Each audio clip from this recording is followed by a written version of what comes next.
Hey, it's Josh McGar from Android Authority. What's going on, everybody? And here we are with the brand new Nexus 6P. We're looking at the larger of the two devices that were announced today at the Google event. And as you can see already, this is a pretty substantial device, but it actually feels pretty nice in the hand. We are looking at 5.7 inches in the screen right here, about the size of a Note 5 without going really all that large. Still has a pretty nice feel to it, able to get to the left and right pretty easily. The body is of a metal construction and it feels really nice in the hand, to be honest. It doesn't look like it's going to have too many smudges on the back because of this really hard material right here. And of course on the top you can see this bar that now houses the larger camera optics and updated camera optics as well, and the fingerprint sensor that is on the back. Now it is called Nexus Imprint, and as you can see on the bottom down here, we're looking at a Huawei indicator right here that is showing us that Huawei was at the helm of creating this fingerprint sensor. And if you've used any of the Huawei devices that have a fingerprint sensor, you know that this one should be pretty great. Now, I'm not going to be able to put a fingerprint on here yet because their biometrics and their codes are on here, and these devices are locked. What we can tell you, however, is that by just pressing your finger right here, it will turn on the device, and it will be able to unlock it just from a quick 600 milliseconds or less time. Now, we are going through specifications here. We are working with the latest Snapdragon 810 on here, a Quad HD display as well, bringing all of the great display experiences that you should be expecting from the Nexus. And really, I'm just enjoying just the speed of this particular device, the way that it feels in the hand. It all feels really nice here. Android Marshmallow does bring a few great features to the table here, including Now on Tab, which I can actually show you right now and I've been playing around with already. So by holding on the home button on any particular portion of the phone, you'll get information and searches based upon what you're seeing there. Now, a lot of the enhancements in Marshmallow are pretty much aesthetic, but Now on Tap is definitely one of those very good additions that should be useful for everybody.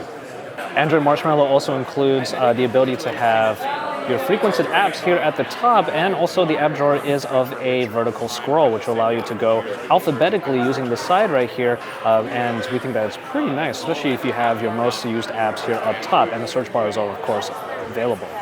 But really, just the speed of Marshmallow, especially here on the Snapdragon 810, seems to be pretty great already. We're already really enjoying it, and if we head on over to here, we'll just go ahead and take a look at the Easter egg for Marshmallow, and there it is.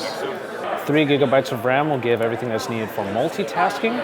And with Android Marshmallow, it should be a pretty seamless experience. And as far as the battery underneath, we're looking at a 3450 milliamp hour battery that also has the USB Type-C port here on the bottom for fast charging as well, which is great to see. Fast charging is going to be really needed for this if you're going to be a power user on here, of course.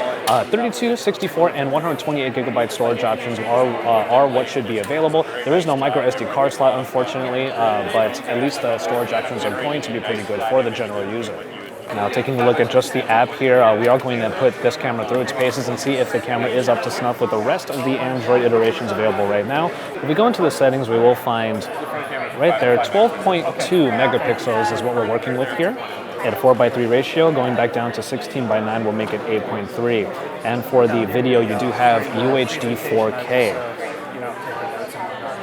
But as we mentioned already, there are some new features, some added features on here rather, but we still have some pretty familiar ones here, including the photosphere and the lens blur. And HDR Plus makes a return as well, so HDR photos should be pretty easy to get.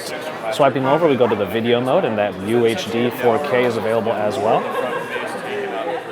And slow motion is this option up top. So you can stay tuned for our full review so we can really see if these cameras provide the quality that we're looking for on these brand new Nexus devices. The Nexus 6P is available in the Google Store for $499, available for pre-order today. But there are some extras that are included with them as well, including a $50 of Play credits, but also a new program called Nexus Protect, which will cover for 2 years of accidental and also manufacturing coverage. You can also file a claim if your phone does get broken or malfunctions, and you will be able to get a new phone even the next day. That will run you about $89 for the 6P in order to have this kind of coverage. We are looking forward to seeing the rest that is available on here, so stay tuned to Android Authority for our full coverage of the Nexus 6P and the 5X, of which there should be a hands-on video available already on our YouTube channel. Stay tuned for more comparisons and the full review of this phone, because we are your source for all things Android.